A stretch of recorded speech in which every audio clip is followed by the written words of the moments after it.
So obviously with peas, you've got the multiple types and you've got new things being developed for all of them, which is good. You wouldn't want to be in a situation where the market completely ignored your green and yellow lines and only produced new marifats.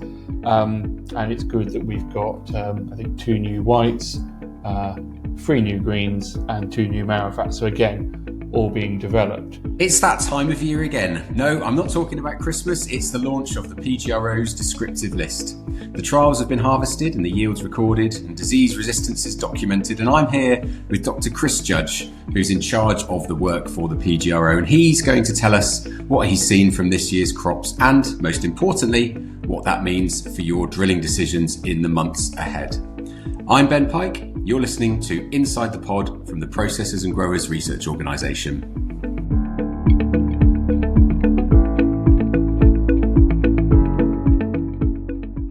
So I'm joined here by Chris this morning. Good morning, Chris. How are you doing? Morning, Ben. It's nice to hear from you again. It comes around very quickly, and it's good to talk through everything we've done since we did this last year.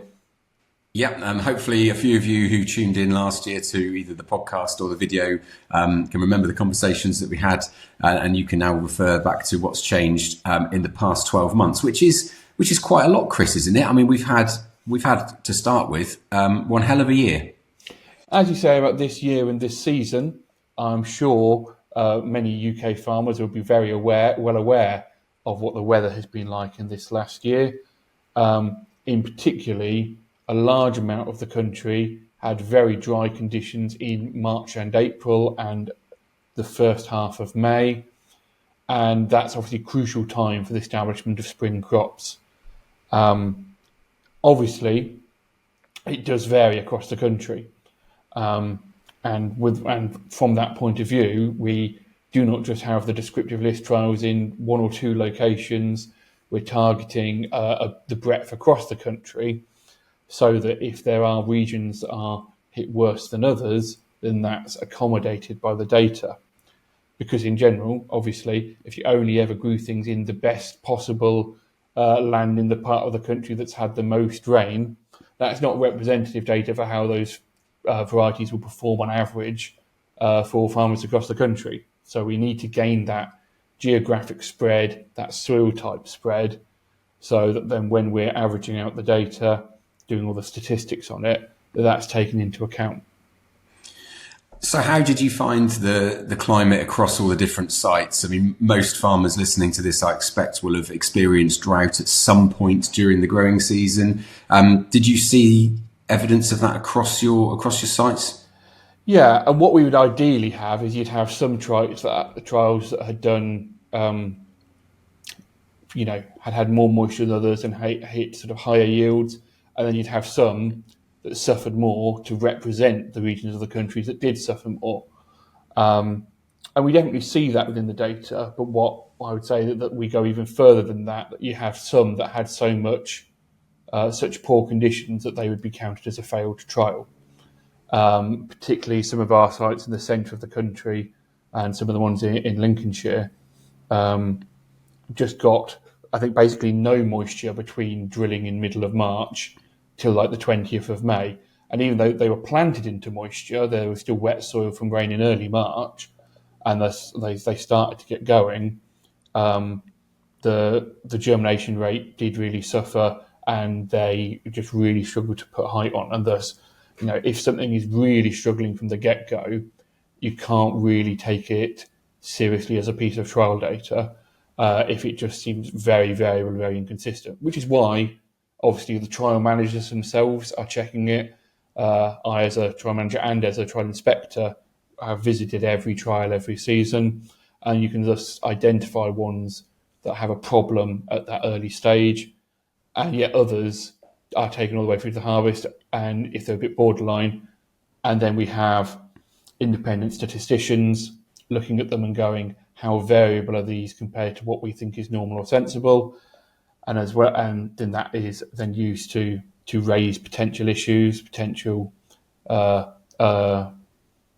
or reps that were so much worse that statistically you wouldn't want to include them.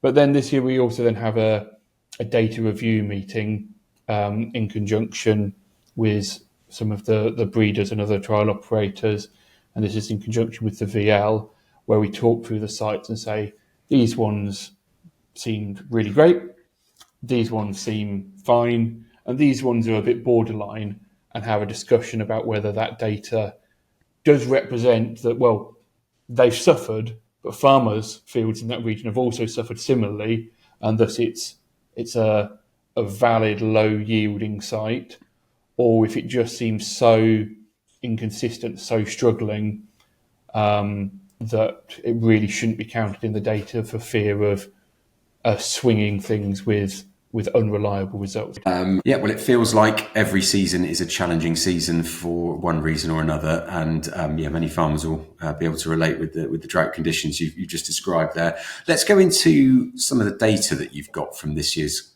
growing season then, Chris. Let's start with peas. I know the average yields for the season were around sort of 3.86 tonnes a hectare, according to some information you sent me before this meeting. Do you want to start by just talking through what we've got that's new on the list? That's often quite interesting for farmers and agronomists to hear, and perhaps any other material that you think has kind of stood out a little bit from the trials that you've seen in the past 12 months. Yeah, sure. So obviously with peas, you've got the multiple types, and you've got new things being developed for all of them, which is good. You wouldn't want to be in a situation where the market completely ignored your green and yellow lines and only produced new marifats. And it's good that we've got, I think, 2 new whites, 3 new greens, and 2 new marifats. So again, all being developed. As a slight aside, it's been a long time since we've had a new maple pea, but whilst not on the descriptive list stage now, they have been appearing in other screening trials for the future. So even the parts of the list that seem static and unchanging, work is actively being done to try and find new things to even off-seat some of those older established niche varieties, because there is still a market there. So on the yellow peas front, I think the real standout to talk about is KWS Telegram. So this is one of the 2 new lines, along with the variety Kushla from Sonova. As you would probably guess from the name, KWS Telegram is bred by KWS. Possibly doesn't need saying, but some very clever marketing people who managed to get that. It's a very clever marketing team that they've got there, and Limmerground often do similar with their LG in front of their names. KWS Telegram has done really well in trial. Looked promising throughout the season when visiting places, and will be entering the list at the top of the list. The thing I would say about that is that you will usually see new candidates appearing in the top half of the list, because if they would appear in the bottom, they probably won't be accepted. The exception is obviously if it's got a real trait of interest.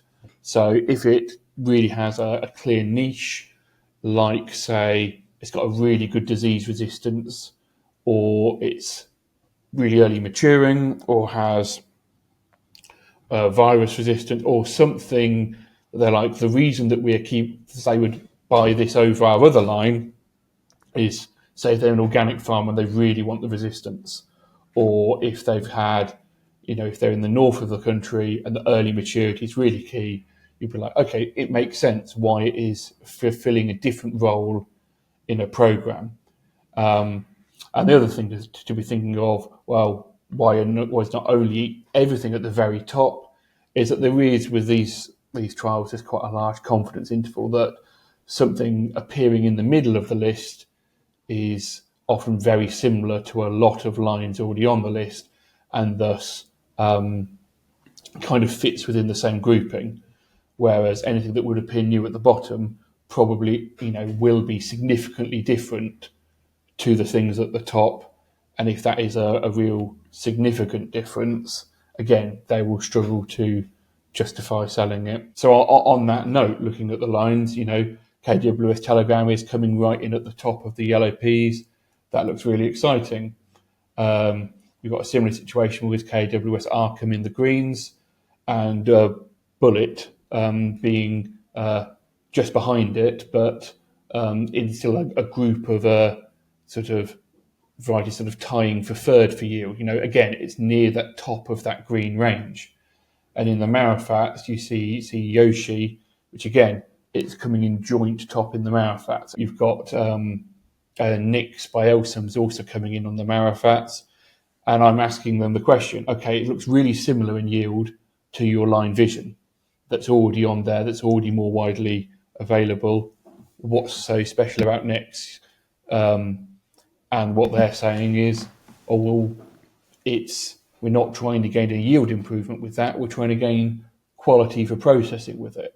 And that's not covered in the DL trials. We're not running them all off to a factory to all be run through extra processing tests. But they've got, pardon the pun, a vision for a vision successor that's better for the processors. And, on that point of view, that's what we want to hear, that there's a goal, there's a target, there's a reason that people would grow it. And again, when it comes to the Marifats especially, quality is really important. That's where you get your premium, that's where the value in the Marifats are.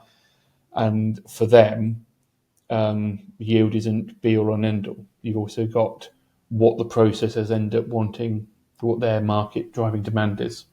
So I think people who study the descriptive list will see the obvious measures of yield and of downy mildew resistance, etc. And indeed, as you've just pointed out, all of the sort of communications that are coming out that do tend to focus on what's new on the list, because that is news, and that's the sort of interesting thing about what's on there that wasn't on there before. But it's worth just being aware that there are other reasons why varieties exist, and their end markets are certainly what many of the breeders are aiming towards. It's not just all about perhaps the headline of yield.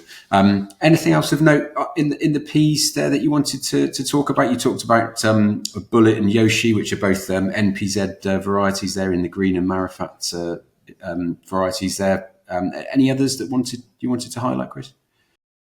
So as well as those two KWS lines that I mentioned and those two NPZ, you can say Nix is from Elsum's, you've got Kushla from Sonova, LG Mamba from Limagrain, and it's a real sign of health for the UK plant breeding industry that we're not got two companies having a monopoly on new good material, that there's multiple breeders, multiple agents, all vying for the same market. And that does introduce healthy competition and get everyone to raise their game effectively. And again, these new candidates, yes, as you say, we know their yield traits, we know their maturities, we know their mildew scores, and they're all really crucial things with establishing their market niche. But as you say, there are other things that will come out and help their reputations fall into place later on. Like for the Marifats, the processing quality, the greens may vary in bleaching and staining and their quality from that point of view, which is not a thing that we can easily assess at a small trial pot level when we've got a singular harvest point per trial. That propensity for staining and bleaching will be a reputation they develop when they're grown further, and then the market may demand and have better contracts or better, reputations for certain ones of them later on. It's this initial DL testing is all about establishing what's worth considering in the first place, but their reputations and qualities will establish after that effectively. So moving on to winter beans then, let's have a look at what's come out of the trials for this year. I know the average yield for this year was 3.3 tonnes a hectare, the top yielding site 4.72 tonnes a hectare, which was in Lincolnshire. And we've got a couple of new winter beans that have come onto the list. We've just been talking about yield. Neither of them have displaced Vincent as the top yielder. But what do we know about the two new ones on there, Chris? Yeah, and I think the thing is, as we say, yield is not the only important trait. One, there is, as we say, other reputations that they'll gain for different qualities later on. But one of the things that we are really able easily to identify within descriptive list testing are things like maturity and disease levels, in addition to yield. And both of these new lines, Patagonia and Hepworth, are doing interesting things for both of those traits. So from a yield point of view, Vincent and Vespa, Sonova lines, have both been doing well for a long time. Vespa was top yielding for a long time, and Vincent has sort of joined it as another good line from Sonova, and Vincent has joined it as another good line from Sonova that's been doing well in the last few years. But winter beans do really have maturity as an important trait. There's often been an early maturing competition on the list as well as a high yielding competition on the list, just because winter beans can be hard to get off the ground if they're varying into late September, early October in wetter years and in more northern parts of the country. That early maturing timing is really important. And so on that front, we've had sort of things like Ninja that's already on the list with a maturity of 7, but then Patagonia is coming on the list being earlier maturing than Ninja with a maturity of 8. And you're then seeing that whilst Patagonia is lower yielding than Vincent and Vespa, it's been higher yielding than Ninja. And so it's part of this early maturity competition rather than a yield competition. So for growers in the more northern regions of the country where something being 3 days, 5 days earlier to get off might really matter, it's a choice and it's a targeting at that market. I wouldn't be necessarily expecting many growers in Kent to be choosing Patagonia over Vincent, but if you're up in the North Yorkshire borders and you often struggle to get your beans off in time to fit with the rest of your cropping system, choosing an earlier line can really make a difference. And thus there is effort from the plant breeders in breeding those early maturing lines. How much earlier, Chris, does that translate to? I mean, you said 5 days earlier, but in reality, I guess it varies. But does a score of 8 for earliness of maturity really make are we talking about a huge difference compared to, say, a 4? Yeah, it's really different comparing the 8 to the 7 or the 8 to the 5 or 4. And it's also really different based on the year. So a really hot, sharp summer sort of thing can lead to a lot of things maturing closer together. A cooler summer with more frequent rainfall can really extend that desiccation maturing process. And so it is hard to put exact dates on it. But as you said, it can often be, a variety being 5 days earlier, could be 10 days earlier, depending on that weather interaction with it. But a meaningful and noticeable difference. Yeah, it's a meaningful and noticeable difference. It's not a question of, the 8 will be ready on Monday, but the 4 will be ready on Tuesday. The 8 to a 7 might be more of a, 3 or 4 days later, but the 8 to the 4, I would expect to be at least a week even in a hot season, and it would be longer in a cold season. But again, that's not drawing exact harvest dates from a data set. That's me talking colloquially off the top of my head. Of course. So do not make promises based on that, because it does really interact with the weather, the environment, the moisture in the soil, the temperature, what other pressures they've been under. Things like weed competition can really affect maturation and things as well. But they're at least knowing, if you're growing one of the early maturing lines, that it's going to be the easiest thing to get off sooner. You're giving yourself the potential of those wins before the weather turns against you. Yeah, so the earliness of maturity, much like the yield, would be a guide rather than anything too prescriptive, I guess. What about Hepworth then? That joins the list this year from Sonova. Chris, what have you seen from that variety? The thing that really stands out about Hepworth is its rust resistance. So for rust in winter beans, most of the varieties are a 5 on a 1 to 9 scale, where 9 is really resistant, and it's the only variety that does better than that and get a 6.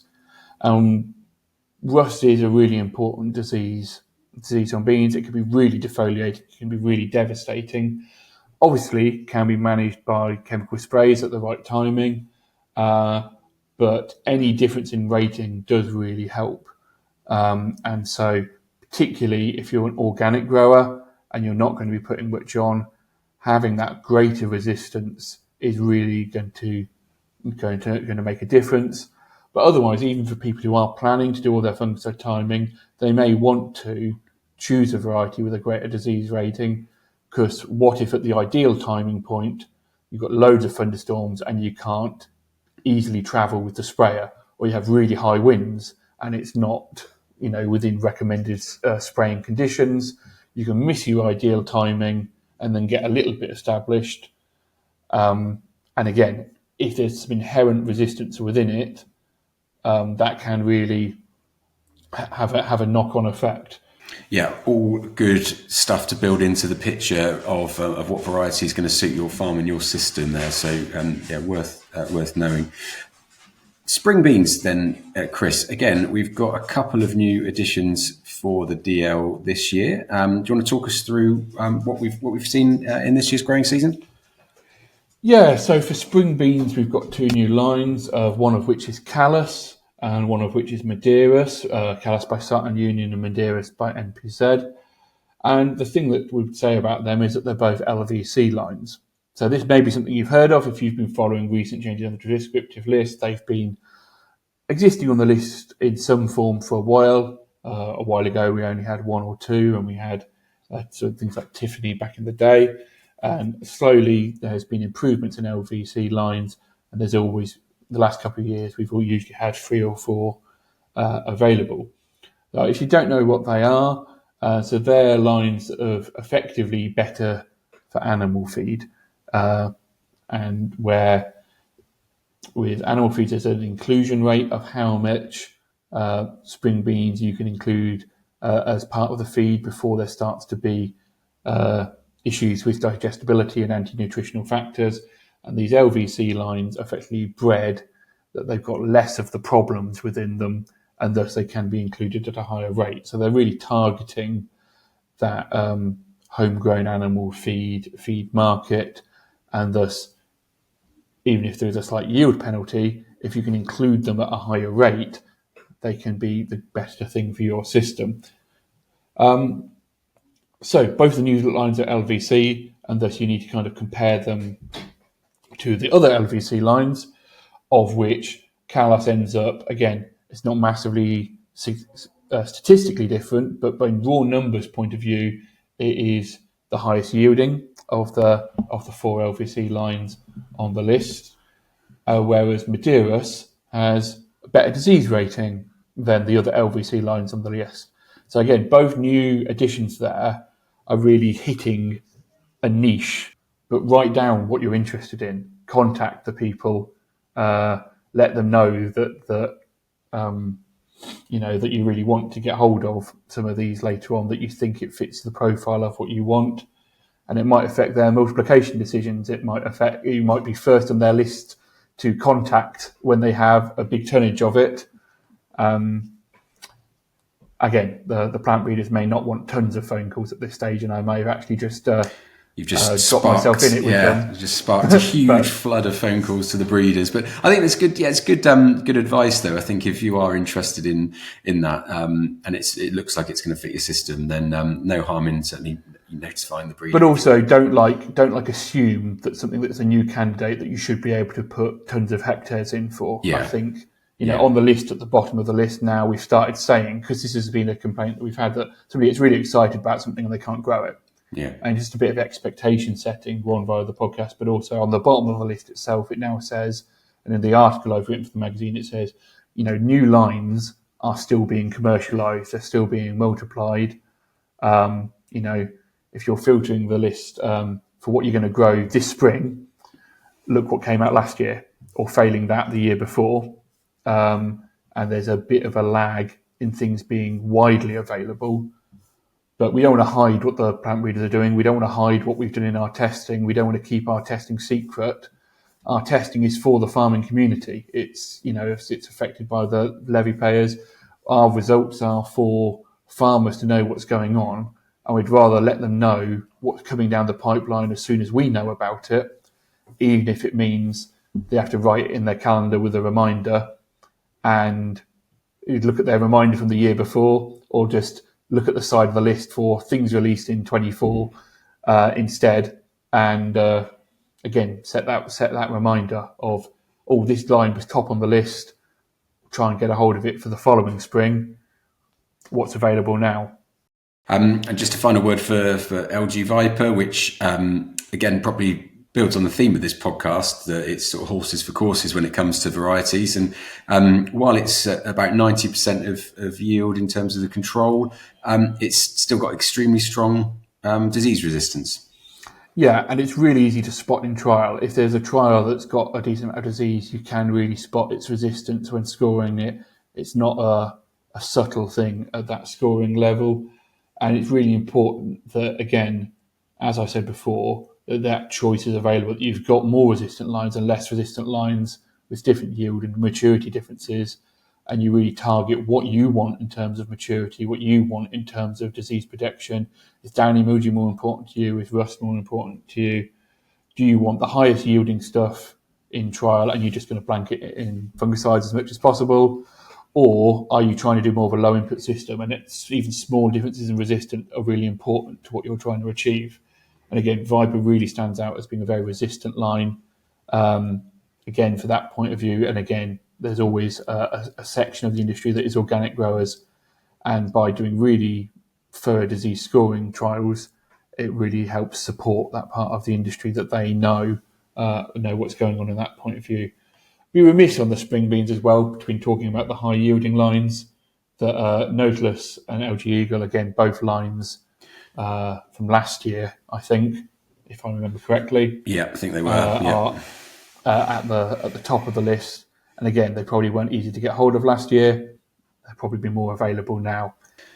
Superb. And I think that covers everything that we're reporting on the descriptive list this year. If you wanted to go through this in more detail, we have got it in a number of locations. So the descriptive list will be published onto the PGRO's website as of Thursday, the 27th of November.